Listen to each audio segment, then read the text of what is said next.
سلام دوستان عزیزم. این سایتی که لینکش رو زیر این ویدیو گذاشتم، شما روی لینک بزنید وارد این سایت میشید و باید ثبت نام انجام بدید. شماره تلفنتون رو میزنید، یه کد براتون میاد 6 رقمی، اونو میزنید.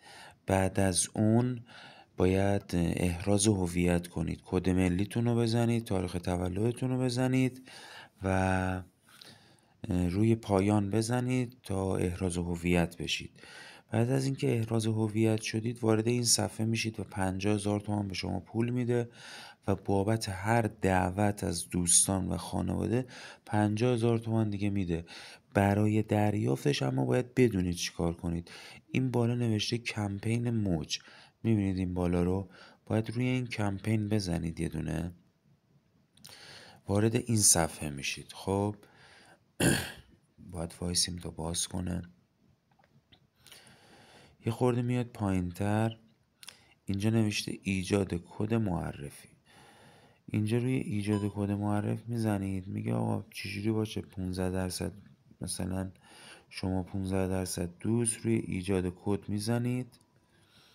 وقتی که روی ایجاد کد بزنید کد اختصاصی شما رو میسازه و شما میفرستید برای دوستانتون به همین سادگی. و هر کی بیاد با لینک شما ثبت نام کنه 50,000 تومان به شما پول اضافه میکنه. فقط کافی روی اشتراک گذاری بذارید و اینجا بخواید تلگرام بفرستید، واتساپ بفرستید یا کپی کنید کد رو بفرستید براشون. فقط باید کد اختصاصی خودتون باشه. اینو میایید انجام میدید، میفرستید و هر نفری که دعوت کنید 50,000 تومان بهتون میده. برای دریافت پولتونم فقط کافیه که اینجا روی برداشت پول بزنید. حالا من خودم فعلا برداشت پول نزدم، ولی شما میتونید انجام بدید. برای برداشت پولم باید یه دونه بیاید عقب، این پایین بزنید برداشت پول، بیاید عقب، یه دونه دنده عقب بزنید، میاد تو این صفحه که 50,000 تومان اضافه شده بود. اومدید عقب، روی این کیف پول این پایین میزنید، یه خورده میاد پایین تر، اینجا نوشته اینجا پول ایران هستش، میبینید عکس ایران هستش، تومان نوشته. روی عملیات میزنید، پایینش عملیات و برداشت رو باید بزنید. روی برداشت پول میزنید و پولتون رو برداشت میکنید. به همین سادگی. موفق باشید.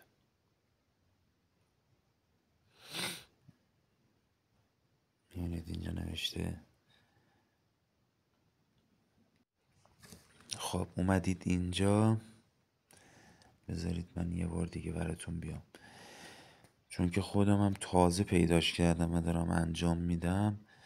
یه خورده چیزه، ولی دارم براتون دونه دونه بهتون یاد میدم که انجام بدید. روی برداشت پول بزنید، یه خورده بیاد پایین تر.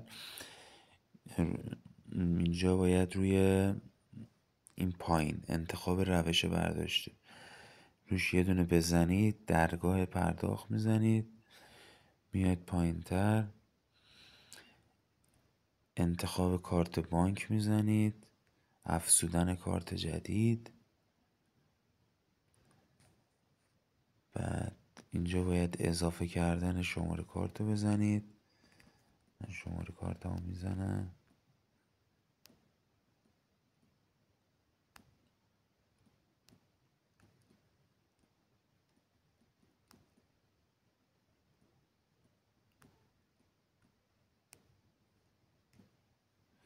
ذخیره شماره کارت رو میزنید.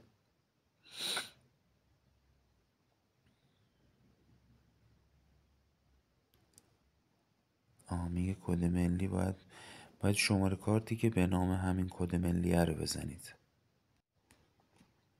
خب دوستان، من شماره کارت رو وارد کردم. روی ذخیره شماره کارت میزنیم و تمام.